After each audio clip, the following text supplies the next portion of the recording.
आणि मुंबई पुणे एक्सप्रेस हायवेवरती 32 तासांची वाहतूक कोंडी झाली होती। आपण साधा 15-20 मिनिटं जरी ट्रॅफिक जाममध्ये अडकलो तरी खूप चिडचिड होते प्रत्येकाची, आणि जे स्वाभाविक आहे। जे लोक कित्येक तास अडकून पडलेले होते त्यांच्या मानसिक अवस्थेची आपण कल्पनाच करू शकत नाही। पण अशा परिस्थितीत हे आजोबा पुढे सरसावले आणि अनेकांना एक प्रकारे मानसिक बळ देण्याचा, हसवण्याचा त्यांनी प्रयत्न केला। आपण पाहूया।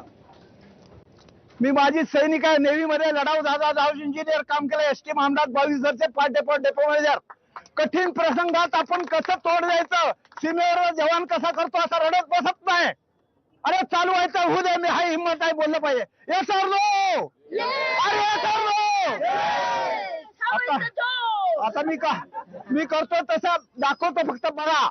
आता शेजारच्या माणसाला आपण पहिला तुम्ही असा हात करावा सगळ्यांनी, आणि स्वतःला शाबासकी द्या तिथं आल्याबद्दल। शेजारच्याला शाबासकी द्या, शेजारच्याला शाबासकी द्या। तर हे व्यक्ती कोण आहेत त्यांचं नाव अजून कळलेलं नाहीये, पण त्यांनी लोकांना एक प्रकारे हसवण्याचा किंवा शांत करण्याचा जो प्रयत्न केला त्यामुळे अर्थातच